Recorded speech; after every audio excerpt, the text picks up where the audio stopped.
actually to buff. Okay, I think we're going now. So Oh man, no, I that was love the pre-show rant that we do, but there's a reason why it's pre-show. It's because nobody would love me anymore if they got to hear the word vomit that comes out of my mouth before we actually start the show. I still love you. I know, but that's because you're one of the few people with an open mind. Whew. That and I can see multiple sides of any argument. Well, I mean, that's the curse, right? Like being able to see other people's points of view. Nobody Yeah, likes it's that. right. They want their point of view to be the only point of view because it's what they believe in, and that's what's right. Yeah, exactly. Speaking of which, this is episode 68 of Yeah. Two Trolls and a Brew. $20 versus $2,000, or the other way around. $2,000 versus 220. I don't know. However you want to view it. However you want to look at it. Subtitle this week: Voices Needed. We'll get into that a little bit later.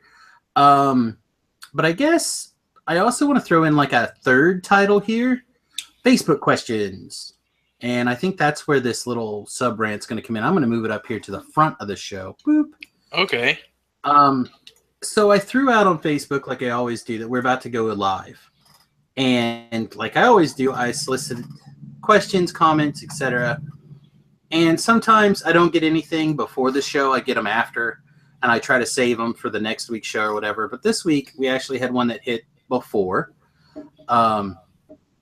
And they want to know what our thoughts of the impact of Fatal Push on Standard as well as other formats might be. So Fatal Push, for those of you who live under a rock, is a 1-mana black instant that destroys target creature, I believe. Yes.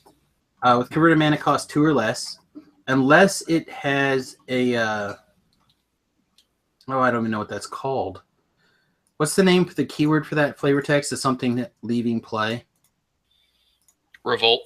Revolt. If it has a revolt trigger, then it can be converted mana cost 4 or less.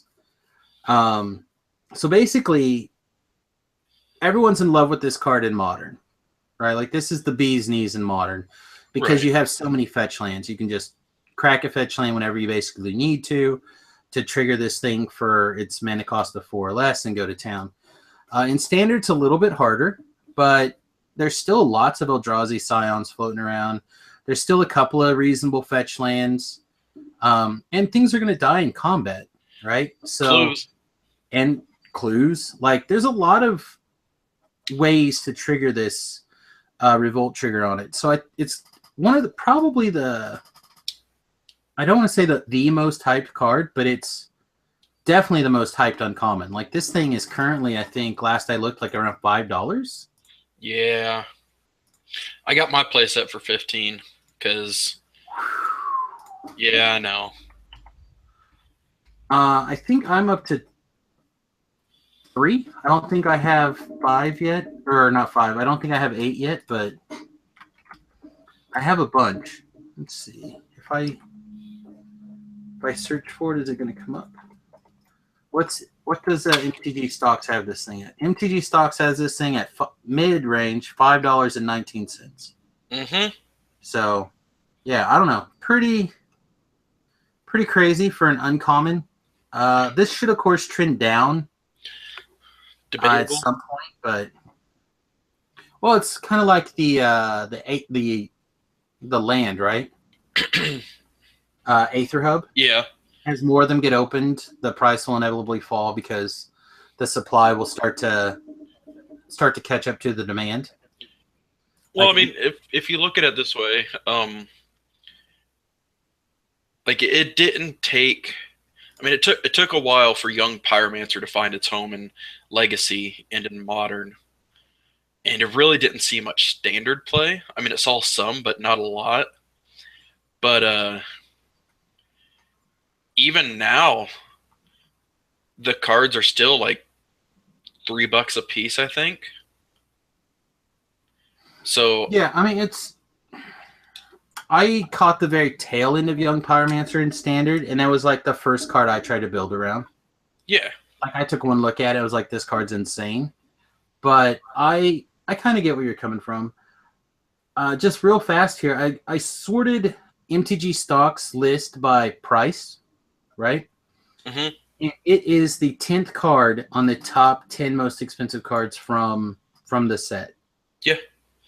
and that's including one, two, three, four, five mythics and four rares, Right. and the uncommon is in there. And it's like there are mythics, good mythics, I think, below it, like really, really good mythics, really, really good rares. Like Shram, who we'll get into in detail pretty soon, I think, is still at $1.61. And this thing's more expensive than that. Like I just think this is probably one of the best cards right now. Um, so yeah, I don't know. Just I feel like in standard it's going to be a key piece of removal. In modern, it's just going to become like the new watermark may suddenly become 5 for creatures because of this card. I mean, maybe not, but I have the feeling it probably will. Like I was doing some play testing on Friday in between rounds of Magic or whatever, and it was great. It was great against me. It was a great. It was just a good card. So at one point, even my opponent was like, "Yeah, so if I drew a Colligan's command, I could have killed my own creature to activate the Fatal Push or Revolt, so I could kill your creature and not die in response to you comboing off." Like it was like there's even when he had to 2-for-1 himself or 2-for-2 me to make it happen, it's like I still had outs using this card to make things go. So I don't know. I just this thing is not, I think, overhyped. I certainly don't think it's underhyped. I think it's being hyped exactly where it belongs. It's an A+ card. So, I mean, real quickly, didn't we have a Star City game open yesterday? Yeah, something like that. Did. So I was I was messing around with the Saheeli Kitty combo because um infinite cats. I think that's Sure. great. Um but then I just saw how just how many of those combos were in the event, and I'm like, yeah, I don't even want to play it anymore. So, Like I built a deck like 4 days before they started streaming that event, and I had every single card in my deck that they had except for one playset was different. And my well, one different playset there's a was bunch of versions of the deck, right? There's more than one version. Um, I know that I dug through the decks, and I think I found the version that I like the most, and I will probably build. Um, which I have linked for you under the heading New Standard. And again, we can get into that in just a few minutes too. But this this deck doesn't necessarily get shut down by Fatal Push, because I want to keep the conversation about Fatal Push right here, right? But yeah. it's definitely one of the better ways to combat this deck, right? Like being able to crack a fetch land or something to hit a Fellowware Guardian when it comes back, or when Sidili like negs Saheeli. down to copy it or whatever. Like there's so much that it does that I think that is really solid.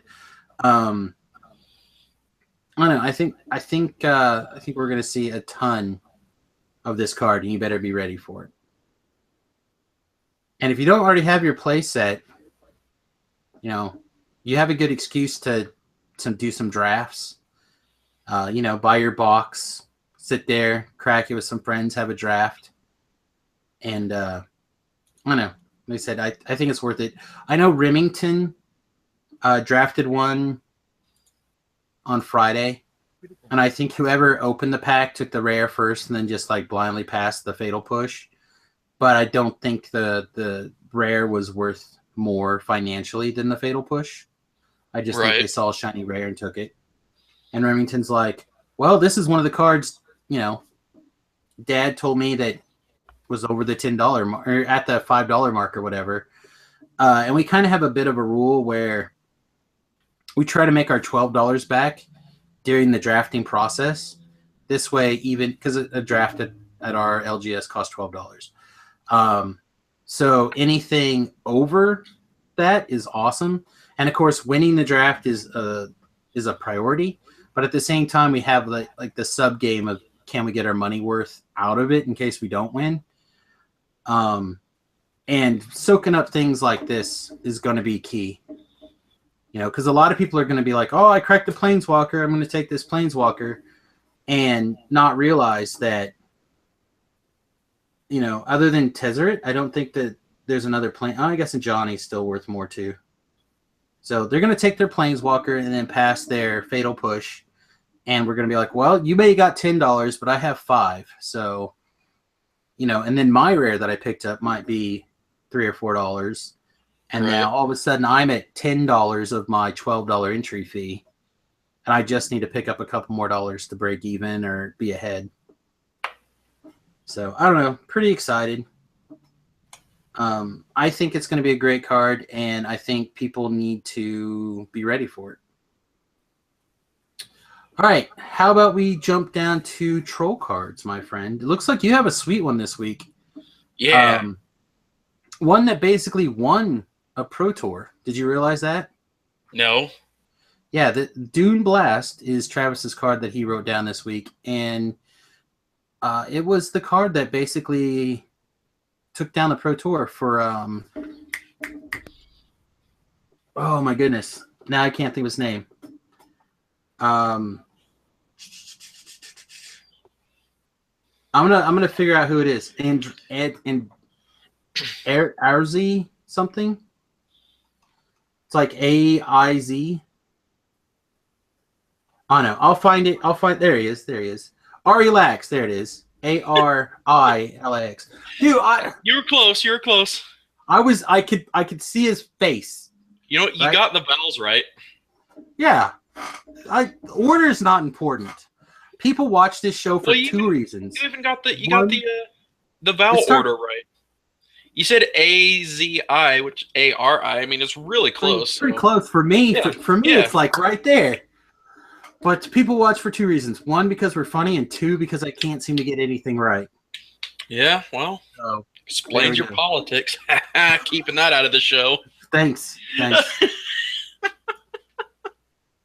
I mean, my politics are usually correct. It's the words and the spelling and the saying of the words and the spelling that are wrong. So, the reason I chose Dune Blast, perhaps you saw, like I sent you my list of the draft that we did. Oh yeah, I was gonna totally put those up on the show notes this week too. So we drafted triple cons this week or last week, and my pack one pick one was Wooded Foothills, and then my pack one pick one was Wooded Foothills, and I was just like, all right, well, I can literally do anything right now. And then the person right next to me, he passed me the Bloodstained Mire because he thought it was the tap land, the land, the one that came into play tap and you gained 1 life because he wasn't looking at it very well. And I didn't say anything because value. Right. And I'm like, all right, so I can literally still do whatever I want for this entire draft. And then the very next pack was the Meandering Tower Shell. I was like, it's kind of like me. No, it's a turtle, and it got me there every single round.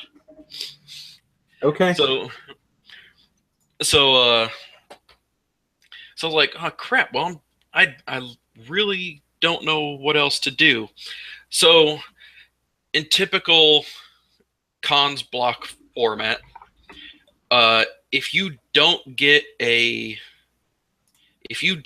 bomb card, you draft a land, or you draft a one of the non-basic lands, or you draft the banners. Like that's really all you have to do.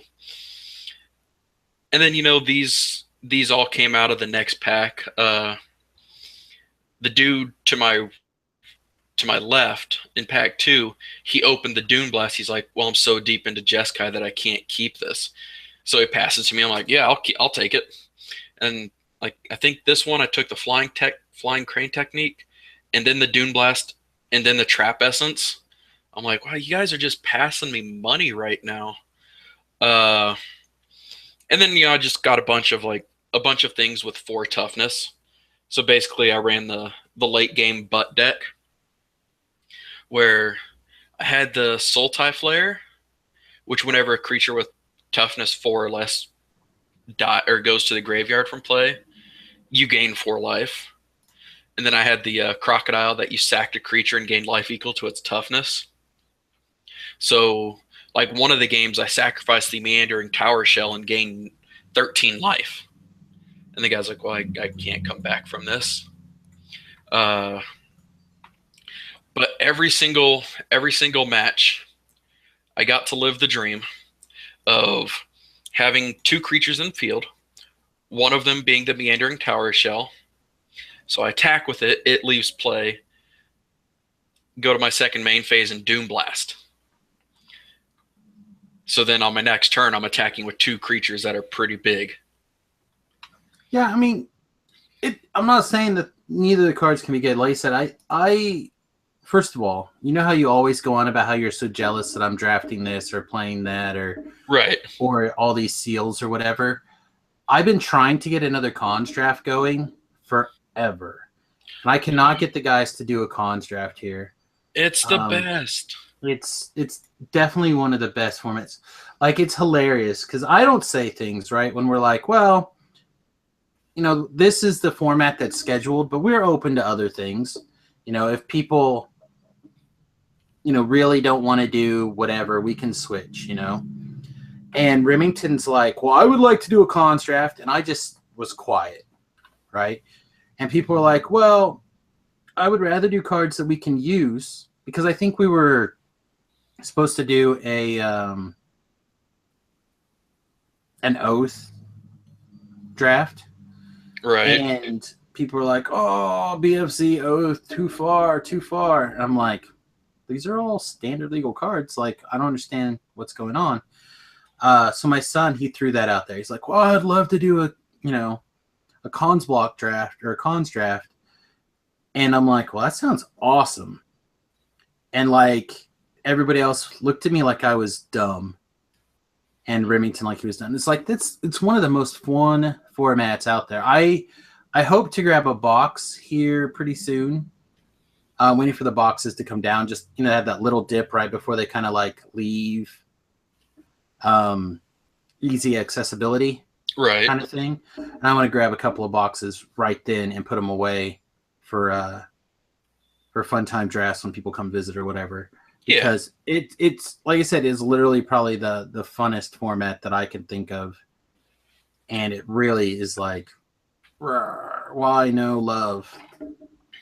Yeah, well, okay, and see, like the thing when they say, I'd rather have cards that we can use.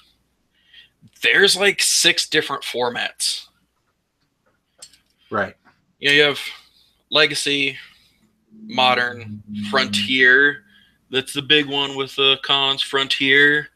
Yeah, we really Pauper, haven't started to do Commander. any Frontier stuff here.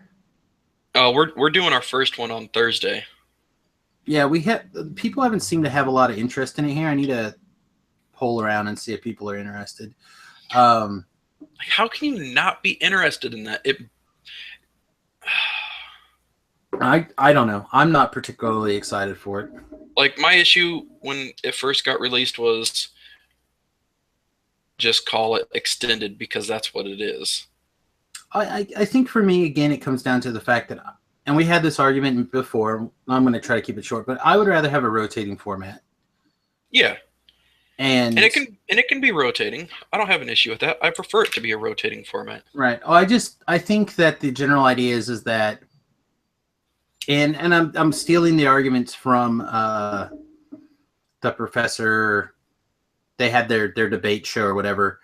But basically, it's like when you have these semi-permanent formats, it's like, okay, well, everything new from now forward. And then we'll have another one, for Frontier, or everything new now forward. And then in 10 years or 5 years, I think is what it is, that'll be, all right, everything from here forward will be the new Frontier, And it's just like, if you would just come up with a rotating format instead, like I realized why they got away from it, because it was just like Standard, right? Where all of a sudden you had this huge price drop on cards. Right. But that's what's going on in Standard. And if you do the same thing in Modern with Frontier, the stuff that's currently available in the cons right now, if Magic continues to grow along a similar pace, it will essentially take the cards that are now available at some point in the future, make them as equally scarce as cards early on in Magic's career, and just cause the same problem, but you're time shifting it 5 years, 10 years in the future. And I to me, that doesn't seem like a good solution to the problem of a non-rotational format. If you're going to continue to reprint Modern Masters, you need to hit these staples that are actually in demand. But at the same time, they don't want to devalue the reprints because they want to immediately sell out of that product. Okay. Right. So they want to keep the supply low enough that the demand is still maximum value. So as soon as they print something, people snap it up. Like if they ever reprint Snapcaster Mages and they drop back down to a reasonable price, that's where I'll get my playset of snaps.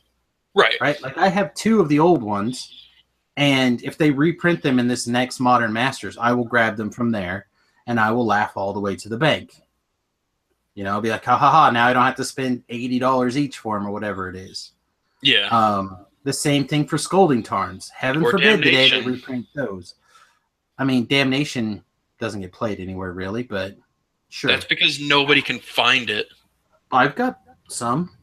No, you don't. Remember, they went missing. I still have 2, technically 3. I have 2 original ones and 1 full art foil one still in the little plastic. What about the textless arts?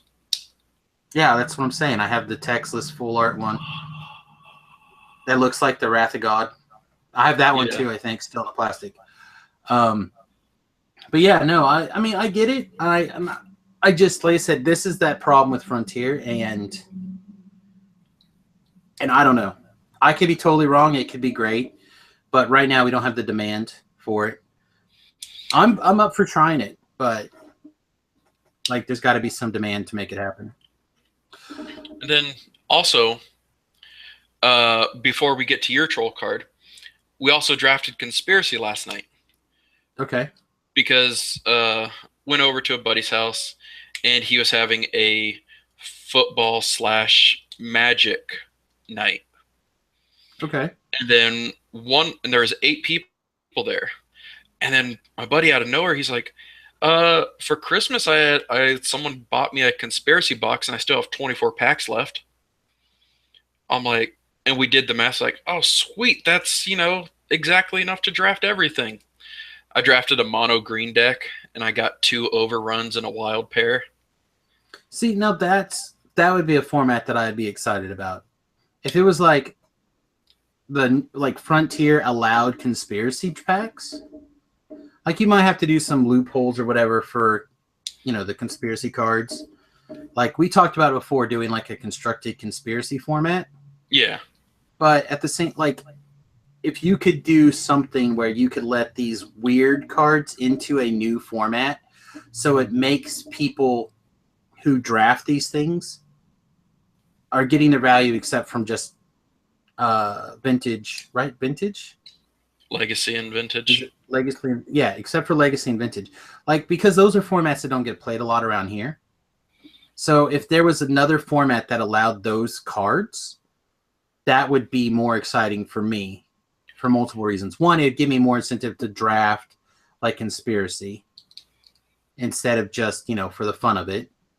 Plus, it would also incentivize other players to come in and play Conspiracy with us. Right. Because now they're getting cards for their, standard Conspiracy or Frontier Conspiracy. Then I'd be more excited. So, I don't know. What's Let's your talk troll? about my troll cards real quick. I had another weekend where I got to fiddle around with the Metallic Mimic, right? Mm-hmm. And I believe this card is super underappreciated right now. I think this card is insane. And I've been looking at previous standards green-white humans decks. And I think that this guy gets included into a green-white human deck, and it just goes insane. No. Right? No. But I think the one problem with this, with green-white humans is... There's white. Okay. I don't understand the problem with white cards, I guess. You're doing the wrong combo. What combo am I supposed to do? The green-black combo with the Winding Constrictor. So you get the wind. No, you hear me out, son. All right, so either way, you call humans or whatever, and have the Mimic and the Snake be the only not humans, right? Or something, whatever. Well, the Mimic whatever. is a human. Okay, sure, whatever you want to do, right? So then you get the Constrictor and the Mimic, and then you play a human, and instead of one counter, he gets two. Okay, that's fine, but I still just want to slap down my Thalia's Lieutenant and put 1/1 counters on all my dudes, plus my Thalia's Lieutenant. Or Sigarda, and then you can make humans, and then they get bigger. Yeah, so make it a splash black for the Snake. I don't think you have room. I don't think I care. I know. So, back to the reason I picked these troll cards. So, the problem, I think, with the green-white human deck right now is that it has very little to no game against the combo deck. Because Wyatt has a ton of... Oh, that's why you splash black for Fatal Push. You could do that, or you could simply run some number of Repeal the Abomination, which is my troll card for this week, in the sideboard, as well as the enchantment in your sideboard that says creatures that your opponents control enter the battlefield tapped. Okay. So, for those of you who don't know what Repeal the Abominable, not Abomination, Abominable, it says prevent all damage that would be dealt this turn by non-human sources. So you could take your army of humans and either attack or block, cast this if you need to, and basically, because once your humans get big enough, they have to start gang blocking them. And you just simply, one-sided fog, and essentially this thing turns into a one-sided Wrath of God, basically. Again, because you just have so many ways to pump out humans and 1/1 counters on your humans and stuff like that. So basically, this thing is insane. Plus, it does double duty, stopping you from instantly dying to the Sahili Ra combo in the event that, you don't have one of the 2 or 3 answers to stop it. Like, this is another alternate way to stop it. That I think you could also just main deck. I think it's good enough. So the reason why I like this over like commencement of the festivities is that because commencement only stops damage dealt to you and players, but it doesn't prevent things like to your planeswalkers or whatever. So you really can't use it offensively, where you can definitely use Repeal offensively as well. I think it just gives it a lot more play. Plus, it has some unique defensive capabilities for the standard decks. Again, I think the deck is going to be solid. I don't know how solid. I've kind of been fiddling with a couple of lists, and I will try it at some point. But I think it'll be after I fiddle around more in depth with the different Shahili combo decks. All right. Speaking of Shahili, shall we get into new standard? Sure.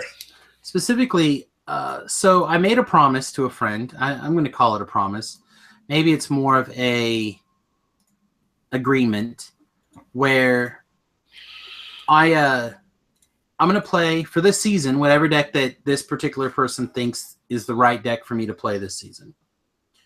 I've talked about it before, and this player, Chris, is, I feel, very good at figuring out which is the right deck for someone to play. And he really wanted me to play the blue-white flash deck last season, and I just thought it was too boring for me to play, and I had no desire to do so.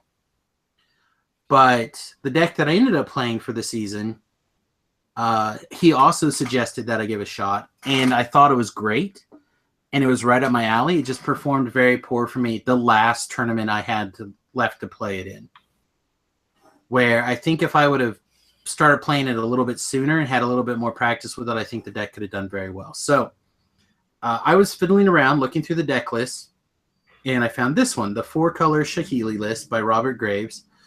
Robert took 5th place at the Open this last weekend, and I really like this list. A couple of Cloudblazers, obviously the Guardian, Rogue Refiners, which was my troll card from last week, if you remember, Servant of the Conduit, a Shielded Aether Thief, which did like huge work against me on Friday. I really was impressed by the card. Spell Quellers, Whirler Virtuoso, of course the Shahilis, and then a pretty interesting mana base to go along with some Prophetic Prisms, Harness Lightning, Shocks, Oath of Nissa, and Attune with Ether. These are all cards that I kind of talked about when I was talking about my potential Shahili list. Mm-hmm. And I think this guy found a really good balance. And ironically, I was writing a message to Chris like, hey, what do you think of this list for me? Because I really like it. At the same time, he was basically writing me a post saying, all right, I've looked through the top 8 deck lists or whatever, and I think this is the one you should fiddle with. And it was the same deck. Right. So this is the deck I'm going to put together and see how it actually plays and how I like it. There's a couple of things that I really, really like about the deck. First of all, I think the combination of Harness Lightnings and Shocks right now are super important to be able to stop opposing combos. I really like that. I also really like the various different things you can do with the Guardians in this situation. They're not just there for the combo. Basically, every one of these creatures can be blinked for some amount of value. You can also blink the Prism or the Oath of Nissa to draw a card. Like every single permanent has value that to be blinked. Yeah. And I think that's key for this kind of deck. And of course, if you make a copy of something, every single permanent you can make a copy of will give you value.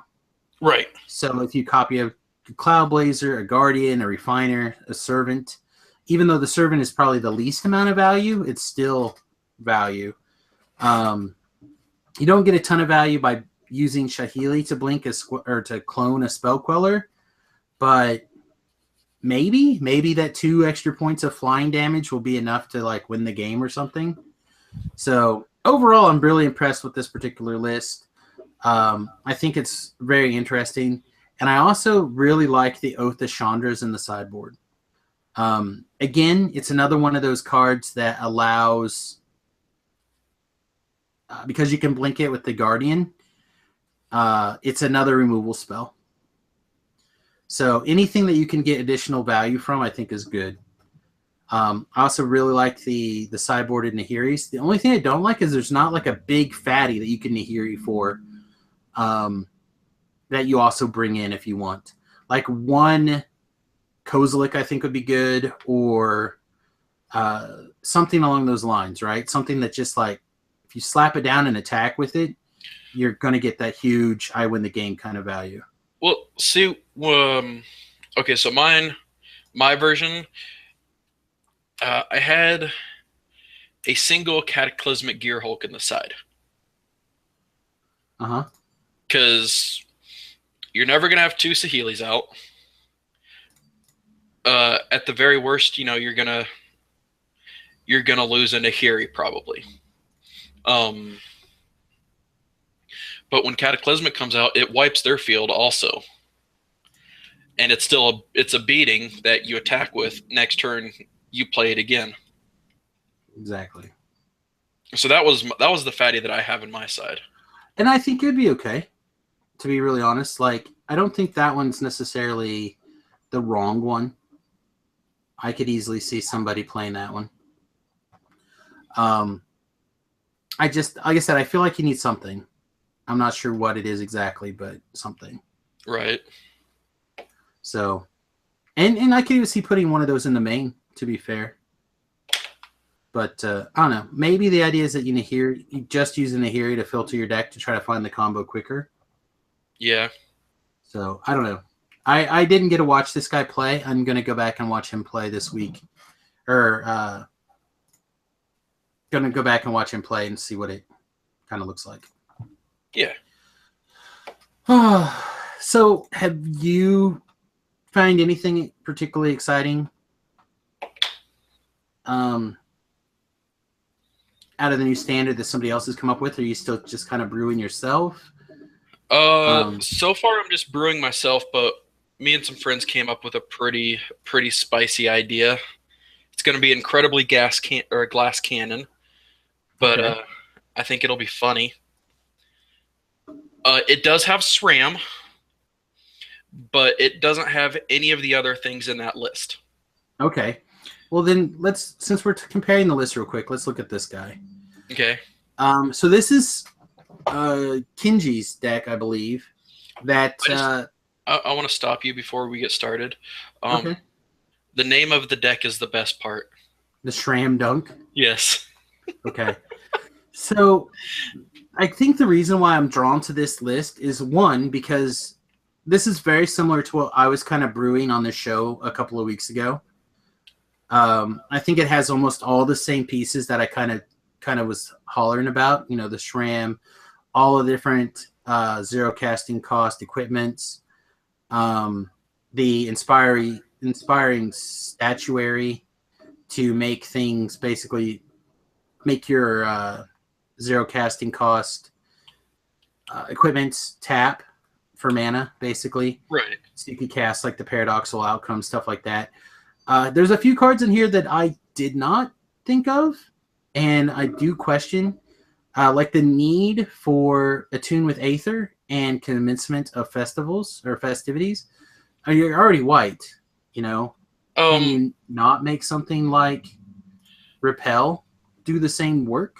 Well, I think personally that he chose the Attune with Aether so he could go get the one of planes just in case he doesn't have the Spire or the Aether hubs in order to cast SRAM.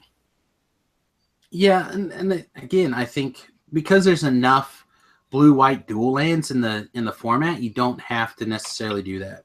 Right. I think he's really doing the splash for the fog. I think he's going, I need the fog to live to set up my combo. And then, because once he combos off, he wins. Right. That's how the get, Kamehameha works. Right, but he's got to get to 4 mana. So I think he's planning on using the fog to get there.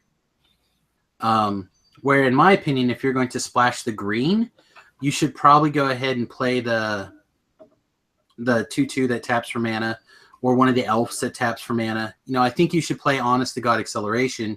So on turn 2, you tap out to play an Accelerator. On turn 3, you can Reservoir and start to go off. Yeah. If you're going to play the green. Personally, I don't know if you need the green. I would like to fiddle with it and give it a shot, but I don't know. I saw this list and I was like, man, this guy was like reading my mind. It feels like we're right there. You know? So I don't know. That's one of the decks that I'm kind of excited for. Again, just because I feel like it was the same idea, the same train of thought that we were already on, already chasing, and then redefined or potentially came at from a professional Magic player, professional brewer, kind of point of view. And I don't know if it's as well thought out or not yet. I'd like to see how it does at the Pro Tour or something similar, because I think this is a very strong deck. Like we've talked about it numerous times. Combo standard is here, kids. This is definitely one of the decks that you could build with it. And the name Shram Dunk is pretty sweet. Yeah, that's the best part. So the deck that I have with SRAM, it's SRAM, okay, as the only creature, and then start the engines, and the 2 enchantments that make a vehicle a creature, and then the rest of it's just vehicles. Does he go off of vehicles as well as equipment? Yep, it's equipment, auras, and vehicles. Nice. So the only thing that won't trigger him is stupidly casting another one of him, since he's legendary, or casting Start Your Engines. Okay, I gotcha. But that seems okay. There's that 1-drop 7/11, right? And then you have the Peace Walkers, which can activate things. So you don't even need all of the you don't need any of the combo pieces in order to activate your stuff. I gotcha. Yeah, so it's basically all in on awful.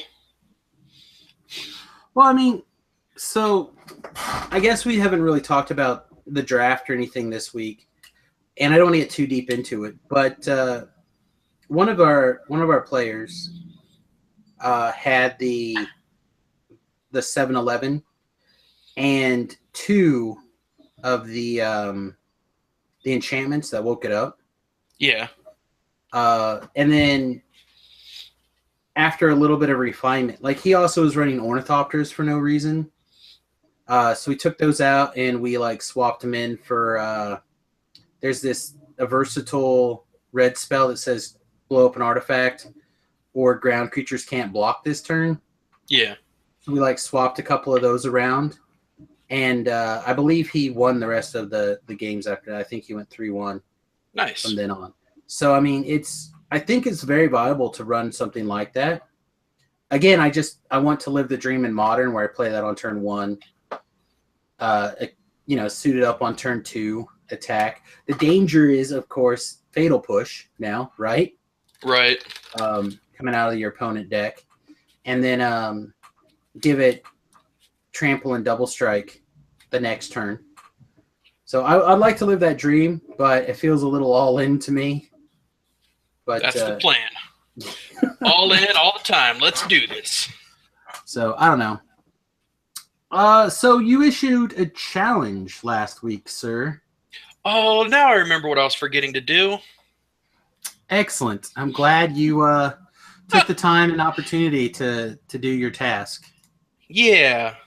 So you know me. I, on the other hand, did my homework assignment. And this is kind of what I was talking about the other week. So last week, I was going on about how awesome I thought Aid from the Cowl was. So as a quick reminder, Aid from the Cowl is a 5-mana enchantment that has a Revolt trigger at end of turn. And basically, if something died, you flip the top card of your library, and if it's a permanent, you can put it into play. Or I think you can put it on the bottom if you don't want to cast it. So I kind of was taking, what do you want to call it? Example. I was kind of following the lead from a deck Remington built last season and did really, really well with this colorless green Eldrazi list. And this is kind of an updated version of that list. So Sylvan Advocates on 4, Matter Reshapers on 3, Thought Knot Seers on 4. I'm not going to bring up the Eldrazi Displacer right now, but, Eldrazi Displacer's in there. Ishkana on 5, as well as Reality Smasher and Verdurous Gearhulk, all on 5. 6s are Green Warden and Marasa and Soul of the Harvest. You also have the Glissa Bruna combo, kind of at 4 and 7, and then 1 Ulamog. All those things go together with 2 Nissas, Vital Force, 4 Grapples of the Past, and 4 Eldritch Evolutions, as well as 4 Oath of Nissas, to kind of come together and give you like this like continuous advantage. So anytime you Matter Reshaper or you Eldritch Evolution a Matter Reshaper, flip over a Sylvan Advocate when you already have an aid from the Cal out on the field, like you're gonna feel like you just won the video game. Right. Because you're gonna flip over like your Sylvan Advocate, put it into play, or land, or whatever. Go get your 6-drop of, Soul of the Harvest or Green Warden or whatever. 5-drop? Yeah. Because it's X plus 2. Is it X plus 2? I thought, okay, well, that's fine. You're going to go get your Reality Smasher, Ishkana, Thought-Not, whatever is the broken card for this turn. Right. And then you're going to flip over at the end of turn from the aid from the Cal, whatever you hit. So if you accidentally cheat in an Ulamog or a Bruna after getting your Glissa out, like you're just going to feel like the king of the world. Right. And of course, like you said, you have the Nissas in there to like regrow something back from the graveyard if you need it. So, because for -3, you can regrow with Nissa. So I don't know. This thing seems insane to me. It's got a lot of the same problems that some of the other decks have right now, where it doesn't really deal with the combo. It doesn't interact with the combo deck right now. Either one of them. Right? Yeah. But if you can get going, like it is possible that you could Thought-Knot Seer away the combo. That's like the only thing you really have, right? Right. But it might be good enough. So I also threw in the Eldrazi Displacer because all these things have like sweet combos. Plus the way Aid from the Cal is worded, you don't have to. It doesn't have to die. Right. It just has to leave play. So if you ever Eldrazi Displacer something, it would also trigger it. God, mono green buttholes. I love it. So I mean, this one's green-white, but it's pretty close. Yeah. Like I said, you don't have to run the Glissilda and the Bruhana. I just thought, it's likely that you would Matter Reshaper into a Glissa. Gisela, whatever her name is. Right. If you ever upgrade, into a 4/3 lifelink creature, and then if it dies, you could take a whatever and basically upgrade to the Bruna to get her back, and then etc. I don't know. It felt very good to me. Whether or not it actually is, I'm not sure. But it feels fun. And I could definitely see if you're worried about the combo, again, you could run the Fogs, you could run the source or the instant speed enchantment that exiles a creature, and you could try to stop the combo that way. Like, I feel like there's ways that you could interact with the combo if you wanted to. Right. Like you can trigger on the stack, exile the copy. Correct. Or the original creature, with it on the stack, so it doesn't even get the first trigger. Okay, so how is the exile thing that you're thinking of worded? The stasis. Oh, stasis snare, yeah. Well, apparently, you got to be able to spell stasis snare right, though. Yeah, it's STASIS.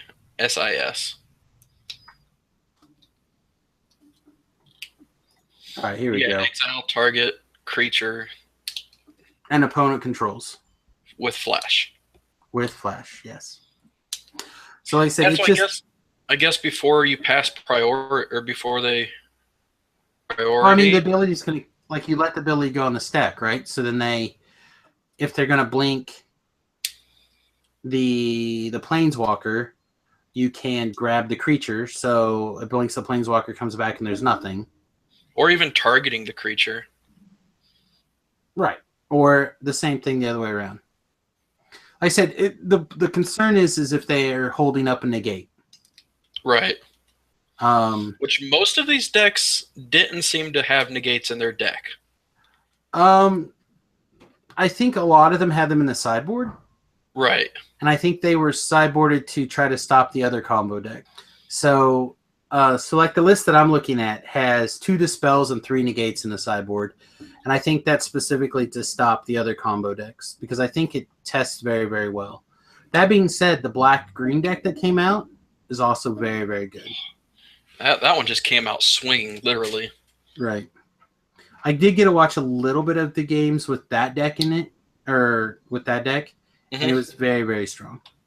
I could see people playing that. Like, if, again, my playtest partner does not start playing that deck, I'll be incredibly surprised. So, anyway, I don't know. I just wanted to touch on our challenge deck since, I guess I'm just the natural winner now. Right, because I have an affinity for forgetting everything that I say. All right. Well, we have 2 more decks here. You know how it is. New format. People are taking the time to send us deck lists, which is awesome. We appreciate it.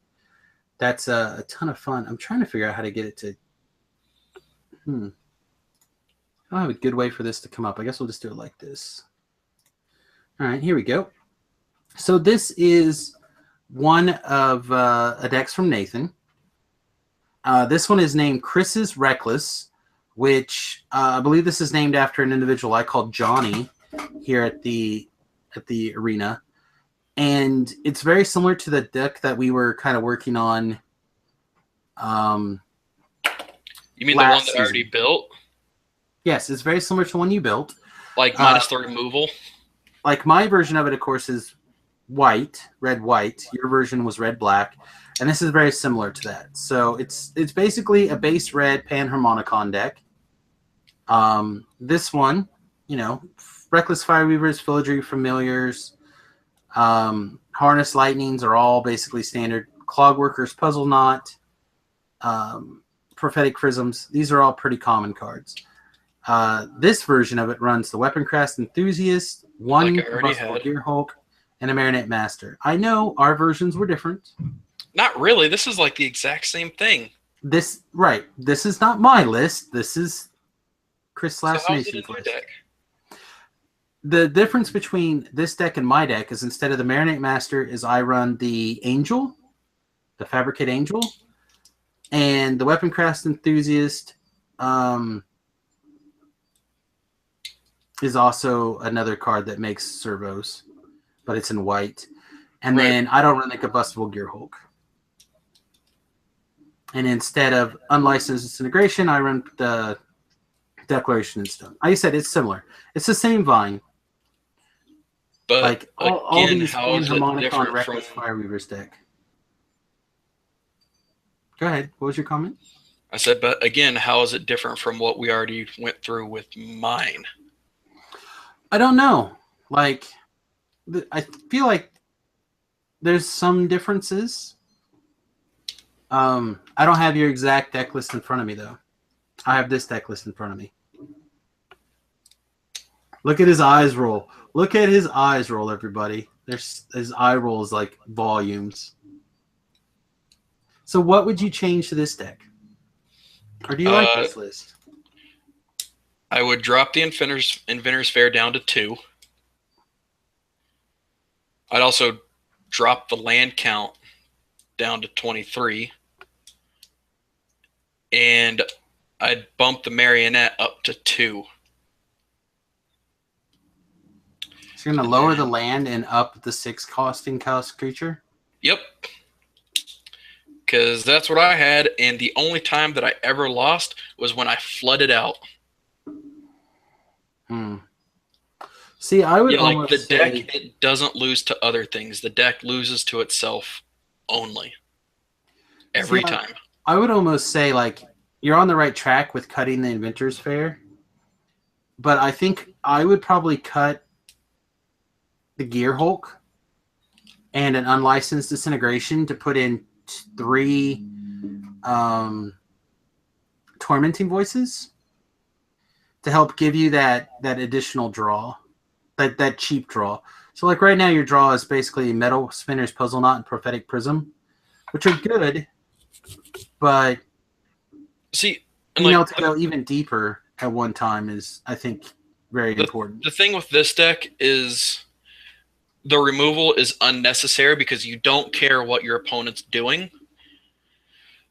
Um, like I think the only reason the unlicensed would be in here anymore is to take care of the guardian. Well, this is But it. I think you have to run enough removal to deal with the Sahili combo. Like I think you have to have it. you know what else would be fun in here? Uh, so take out the harness lightning for the new ATOG. Okay. I can kind of see that. Like as a good way to trigger the master plus just have a huge thing. Yep. Yeah, I can see that. Like attack, because this deck is an alpha strike on turn 5. That's all it is. And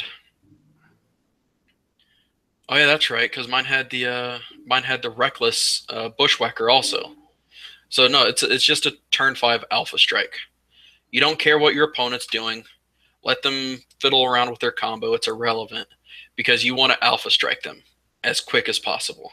And you Yeah, can do that with Harmonicon on 4, and then Weaponcraft Enthusiast on 5, and then comboing it with the Bushwhacker afterwards because it triggers the surge twice.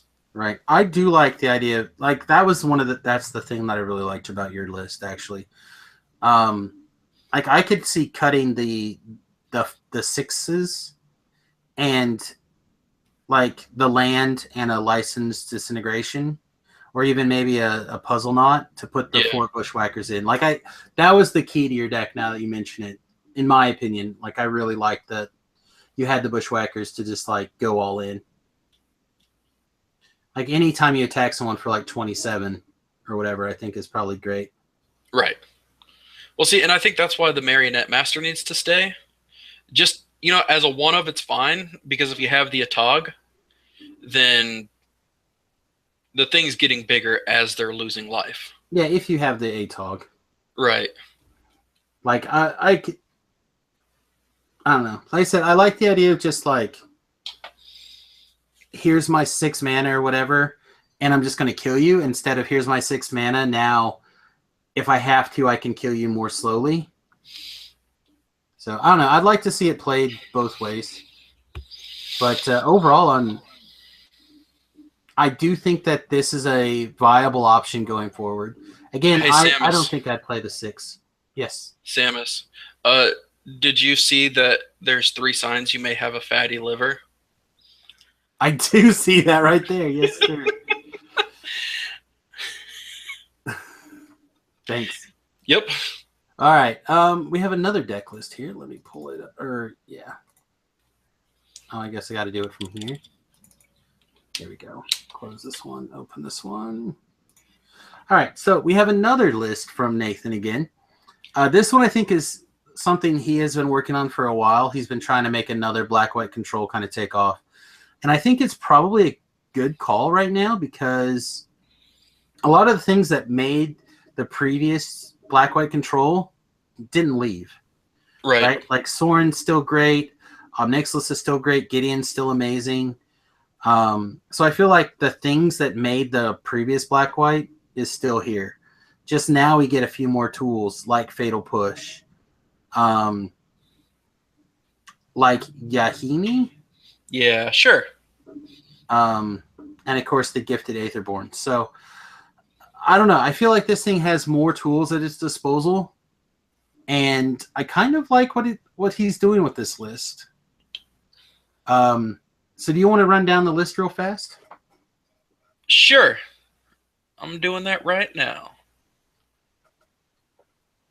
He's like, I can't find it in the show notes. No, I'm looking at it. Did you want me to go over it with everyone else too? Yes. Oh, okay. So that's where we messed up. So it has 16 creatures. A playset of Gifted Aetherborn. That's the 2/3 Death Touch Lifelink guy. 3 Thalia, Heretic Cather, 3 Ahani, Undying Partisan, 2 Kalidas, Trader of Get, 2 Angel of Invention, and 2 Noxious Gear Hulks for the creature base. That seems really fun. Planeswalkers got 2 Lilies, 2 Gideons, 1 Obnixilis, and 2 Sorens. I think with this list, you might want to go down a Gideon and up a Lily, though. Yeah, no, I think Gideon's probably the best planeswalker right now in Standard. Yeah. Like, For I the think spells, resolving a Gideon is probably the best way to win a game. yeah, unless someone else resolves a Saheeli. That is true. That's why keep reading. So for the spells, we have Fatal Push, Deck and Stone, Grasp of Darkness, and Anguished Unmaking, which kills the combo, removes a piece of the combo, kills the combo, and kills the combo. Right. I think all of these cards, just like in the sideboard, all this removal is great. And then I really love the probable sideboard plan against the combo with the 4 transgress. I don't think I would play Lost Legacy anymore. But, no. Like the complete disregard. I think literally everything in this deck kills the combo. Right. With the exception of the Deck and Stone if they don't do it in 1 turn.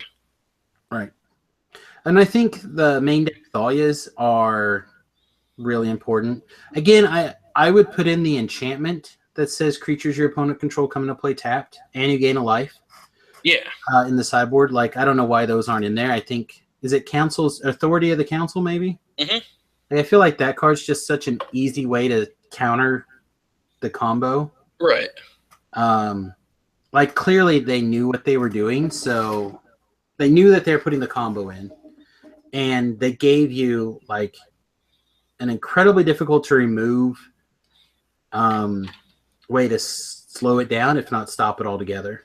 Right, because everything in this format currently, with the exception of Anguish Unmaking, isn't a specific remove, or if it is specific removal, it's just like you don't have any other option for it either. So it can either be a dead card or, the game changer, but most often it's gonna be a dead card and you're wasting a slot. Right. So basically, I don't know. I really like both of these lists. I just feel like whichever list can run the Authority of the Console's main, or if not necessarily main even, but can run it in the sideboard, I think is the better version. Well, there are some decks going around that were running it in the main. I was running them. I had them for a while in the main in the Mardu control list last season, and then I ended up moving them to the sideboard. But yeah, I think it's a great card. Like, I was even sitting there last night kind of thinking about it. I'm like, man, it'd be great if there was some way that I could, like, go get a Soul Sister in Standard and play it. And then I was like, I'm an idiot. There's, like, the Artifact Soul Sister I don't even need to worry about, or Enchantment Soul Sister. I don't have to worry about it dying. I don't know. Anyway. So good. Travis, pick one of the games to play where I give out all the important links and stuff. So before we pick out the game and before you do that, the title of the show. Oh, you're right. We should definitely get into that. It's the part of the show that Travis tried to chip in, so naturally I automatically tried to forget it. Right. Please, story. All right. So, we're just playing all night, right? I got off of work at 1 p.m. so I could go watch football and play Magic. So we were there for like 8 hours.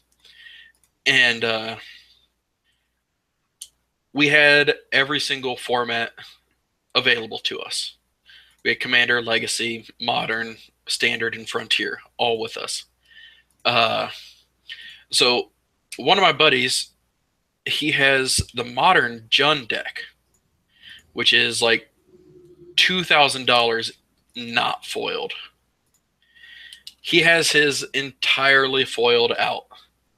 Like he even has the expedition lands, and every single card, with the exception of like 3 basic lands, is foiled. Right. Okay, So why doesn't he have these 3 lands foiled? This seems I, weird to me. yeah, we don't know. He doesn't know. um, so we were playing, and I was like, I wonder if my deck has any sort of chance against it. Because, the Jund deck is a powerful deck in Modern. Um, a deck that apparently is more powerful than it is Mono Green Stompy. So here's the thing, right? Every deck has a good counter. And specifically Liliana-based decks right now, they deal with your creature and then strip your hand, right? So basically you have to they try to put you in a situation where oh my god, I'm trying to think of the right word. They basically They outlast basically you. pox you. Yeah, that's a good way to put it. But they basically try to outlast you. They go, okay, my card that I'm going to draw each turn, or 2 cards with my Bob, are just going to be so much better than the 1 card you draw that that I don't make you sacrifice or kill or whatever, right? They Right. try, and they basically try to draw the game out as long as possible, really, so they only have to win 1 match or 1 game out of the match. No, I'm not saying they have to do it that way, but that tends to be what happens. Unless they happen to draw one of like their 1 good creatures for attacking, like a Tarmogoyf or something. Yeah. Attrition. There you go. They try to attrition you out. Now, a deck like Mono Green Stompy, where you're like, I'm going to drop 4 creatures in the first 3 turns, and you don't want to spend removal spells on any of them because none of them are any good. Right. But they're going to kill you in 4 turns unless you kill them all. And then every card that you spend killing a creature is another card that you're not spending on getting a card out of my hand. And now I'm just going to play more creatures and kill you. Right. So, I mean, it's a good... Mono Green Stompy is very good against the attrition-based decks in the format. So I wouldn't necessarily say, like, one is better than the other or whatever. But without against each other, right? I would say now you're starting to look at what other matchups look like and who's got the better matchup across the board. But yeah, I don't know. I definitely is pretty hilarious when you start looking at like monetary value of like, I've invested $20 in this deck and it wrecks your $2,000 list. Yeah, that you spend all this time, energy, and money in foiling out and stuff. The hidden herbalist. It's a great. Hold it back up again. Oh, okay. It's a great addition to the deck. Like, all I have to do is put fetch lands in here, which I already have. And then turn 2, you play that into another thing, and you have like 8 power on the field on turn 2. What about the elf that if you have Revolt, it gets a 1/1 counter? But it's already got like Death Touch, I think. So it's like a 1/2 becomes a 2/3 with Death Touch. What? For 1 mana. There is an elf from 8th Revolt creature. Hang on, let me get his name. Creature. Go Gatherer. His name is your name. No. His name is my name. His name is Narim Renegade. Elf Warrior for 1 green mana. It's a 1/2. Death Touch. Revolt. It gets a 1/1 counter if a permanent control left the battlefield this turn. So if you're running fetch lands, you can play a 2/3 Death Toucher on turn 1 for 1 green mana. Right. Like, I really think that guy's insane. Maybe not, but I think so. I have the feeling that you might be able to get away with like a mono green Stompy-esque standard deck too. Yeah, I'm it's not. I'm possible. not sure. Like we do have some fetch lands, we just don't have as many fetch lands. And again, if you can build something like an elf deck, right? The I think something like the mimic from that I keep talking about because I think he's insane. Oh, he is. Um, just does so much work, right? So like you play an elf, you play this guy, you say elves. Every elf after that becomes huge, and say like you're cracking a fetch land. Now this guy's coming into play with 2/1/1 counters. Now all of a sudden you're getting a 1 mana 3/4 with Death Touch. Maybe you play the Lord that says elves get an addition, 2 things get 1+1/+1 counter and tap for green mana. So now all of a sudden you're like, well, I'll tap these 4 elves and play what's his name's experience, draw 3 cards or 4 cards, and then cast something for free out of my hand.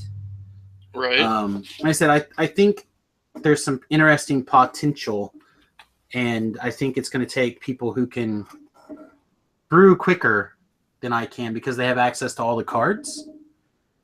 Because I don't. We were kind of joking about this this weekend.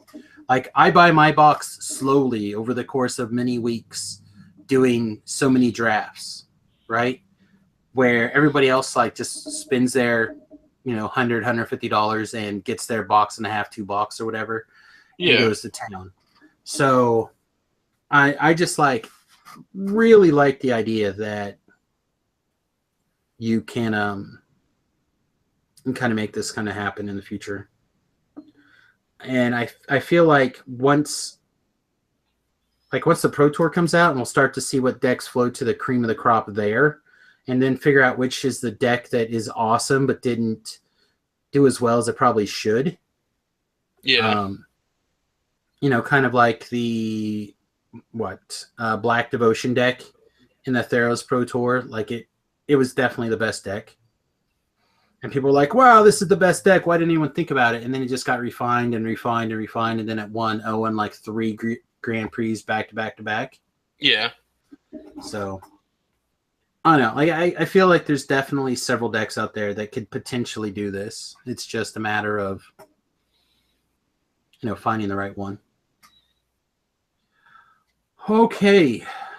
So is that your 2000 versus $20? Yeah. No, it's hilarious. It's pretty good. I would still rather have $1,000 and the mono green Stompy list than have like a $2,000 foiled out deck. Right. That being said, if you have Voice of Resurgences, send them to me. I need them. I need them. So I've been playing that Kiki chord list this week. I put most of it together. I don't have everything, so I'm running it without the Voice of Resurgences, and I need them. That card is key. Key. Key. Exactamento. All right, guys. Well, with that, Travis is going to pick the game, and I'm going to let you know that you can get this episode and all past episodes at samusgarobo.com. Of course, we've started recording all these things on youtube.com/samusgarobo via the Google Hangout, which you can watch live if you follow me at Twitter, twitter.com/samusgarobo. Of course, Turtle Power 319. I tweet the link out for this individual show, as well as you can just follow at Facebook, or not Facebook, at on YouTube. Again, youtube.com/samusgarobo. And of course, you can check out my Twitch page, twitch.tv/samusgarobo. Also, if you'd like to send us a deck list, like Nathan did for himself, for Chris, the number truetrollsbrew@gmail.com is our email address, and we deeply appreciate those emails and those deck lists, because apparently one of us cannot do his homework assignment of building decks. Especially when I assigned it. Exactly. I'm the best. You are the best. So what game would you like to play this week, Travis? Would you rather live in the Star Wars universe or the Doctor Who universe? Probably the Doctor Who universe. I feel like there are more hot chicks there that don't realize that they're hot chicks there. So you want to be surrounded by stupid people. I want to be surrounded by hot girls that don't realize that they're hot girls. So they're willing to date ugly fat guys like me. Go to California. Well, I mean, I'm happily married now, so it's fine. But in the future, when I live in the Whovian universe and my wife was accidentally killed by some space alien, I want to be able to, you know, hook up with hot chicks. What else do you So, got? would you rather be an alien or a robot? Am I me in both situations? Yes. Can I have my U.S. citizenship both ways? You can have whatever you want as long as you're a robot or an alien. I think I'd rather be an alien, a Yeah. U.S. alien. Like I Okay. like the idea of being a robot, but I don't want Would to have to be like oil me, cover I me in your don't want man to oils. I don't want to, die because the world, collapses into a civilization without electricity anymore. Right, exactly. Ah, solar panels. Need Yeah. solar panels. So, would you rather have fire breath or ice breath? This is so very close to heat vision or orgasm vision. I'm not sure.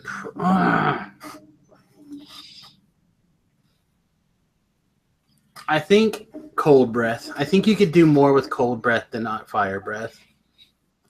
Yeah, that's basically where I It's was really at. close. Really close.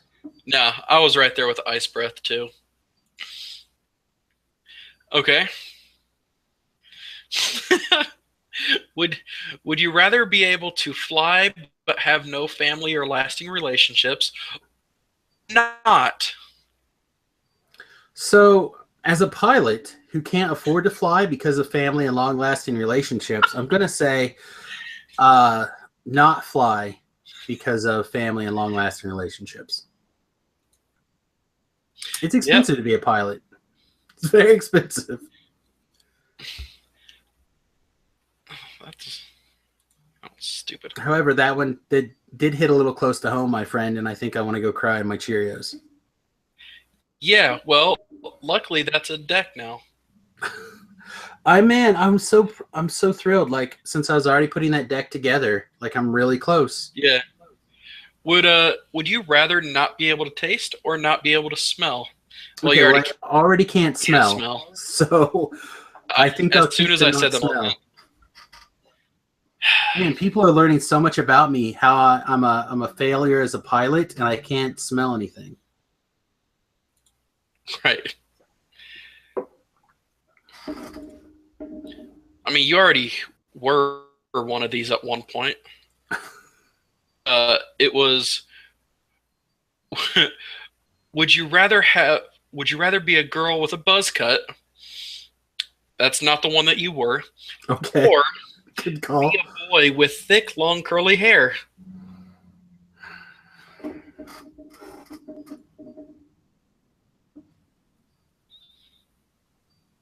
You know, You already were a boy with. I was, but I was a boy since birth, and I've never got to be a girl. Hmm. So, like, could I be a girl for like a weekend just to see what it's like?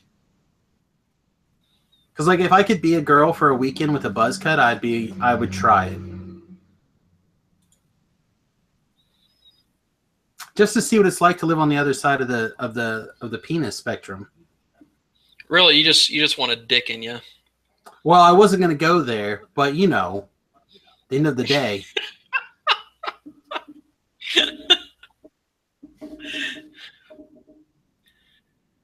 Ooh, that's stupid because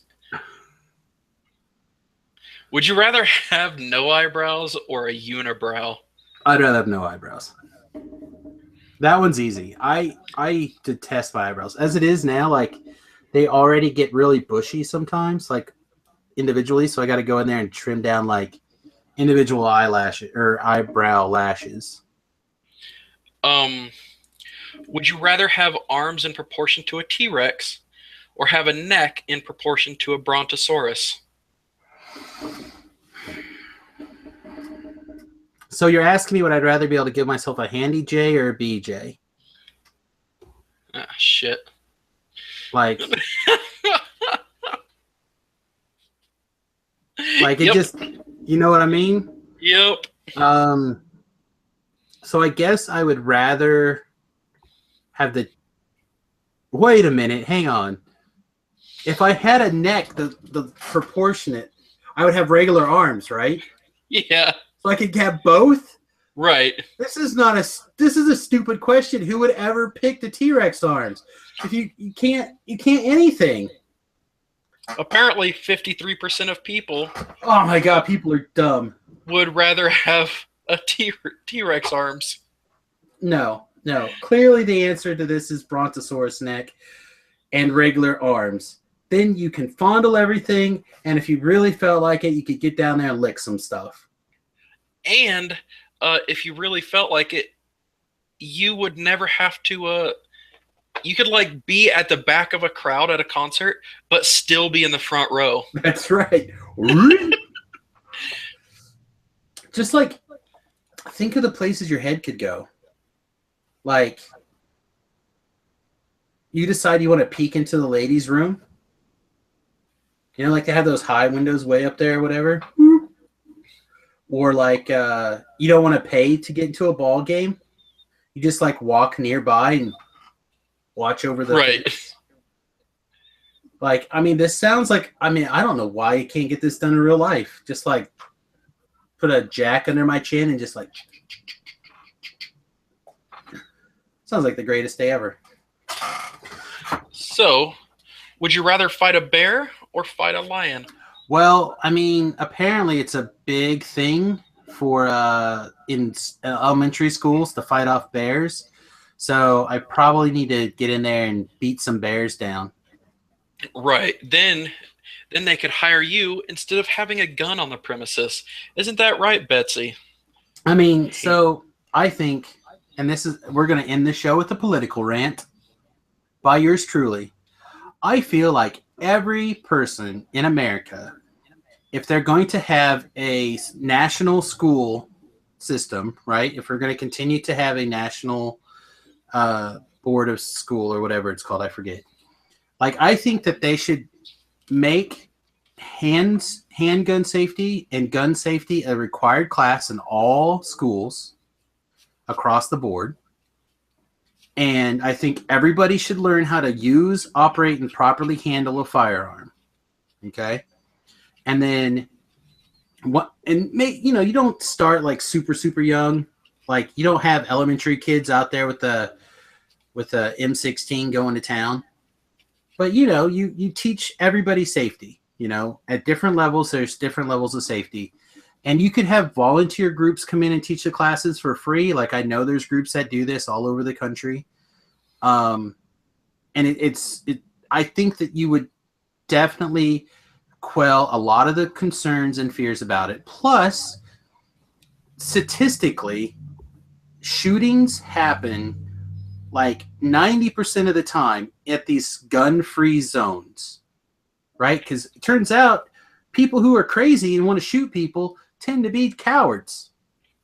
So having the potential that they could get shot back at usually deters them, at least statistically, right? Yeah, I mean, look at Switzerland.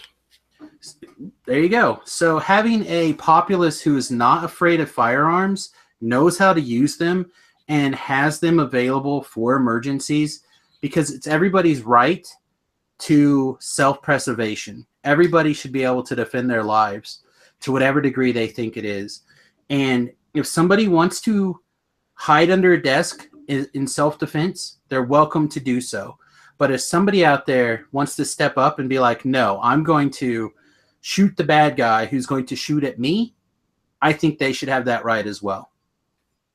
So, I mean, in my mind, I think everybody should have the basic skills to know how to use and operate a firearm. And again, I think you just put in public schools as part of the curriculum. You take like a 6-week class or whatever one semester is. You take like one in elementary school, or maybe in elementary school it's a smaller class. And again, you're not firing a firearm necessarily, but you're learning the basic safeties of how to lock a gun, not to fiddle with it, stuff like that. And then you have something like an elementary school. Maybe there you finally get to actually use a firearm under very strict tutelage. And then finally in high school, you take your final class or whatever, and you take gun safety 101, and like you get your certification that you have passed from that, and then you go off of the day. I think that every school should employ a veteran as a PE teacher, and that veteran can be armed. So this way, we have someone in the school with knowledge of multiple uses of firearms, and we can make all these kids not be fat asses anymore. I said, give me a push-up or I'm going to shoot you. Well, that wouldn't be protecting the school as much as the future, but yeah. I don't know. Like I said, I think ultimately your safety falls into your hands. Right, but if you're a child, then... Again, I can only go from my personal experience. I have been shooting since I was 7 years old. I'm not going to say I'm a great shot, but push comes to shove, I can fire back under control conditions, and I would be able to hit somebody shooting at me probably. Now especially, but when I was a kid and I shot like all the time, I was a much better shot than I am now. So I feel like you could definitely, even a child should have the ability to defend themselves.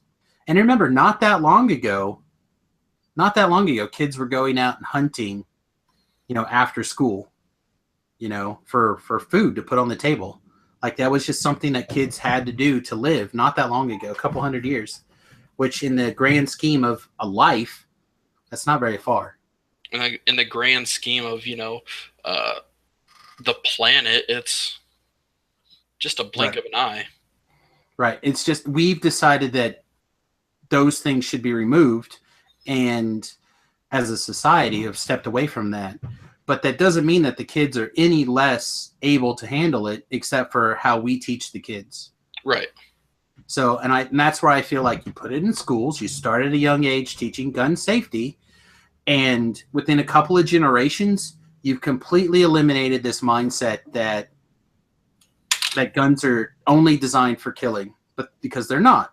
They have lots of purposes, but people have kind of put them on this pedestal of murder. Nobody knows how to use them. It would be the same thing like in 10 generations or probably 3 generations, like kids already don't want to drive now, right? They take their Ubers or whatever. So within, say, the Google Drive cars start coming out in mass, and in 4 generations, everybody sits in their self-driving car, and then the one guy who still has like their grandpa's truck that's 200 years old is not legally allowed to drive that truck around anymore because it doesn't meet the same definition of safety in everybody else's mind. But like we drive cars now, you know what I mean? So I think that we can self-correct this if we want to. I feel we should get rid of cars entirely, so that way I don't have to pay car insurance. Well, that's a choice, my friend. You don't have to keep your vehicle. You can let that vehicle go. But if I don't have one, then nobody should, because blah, blah, blah, blah, blah, blah, blah. Troll on, everybody. Troll on. Have a good one.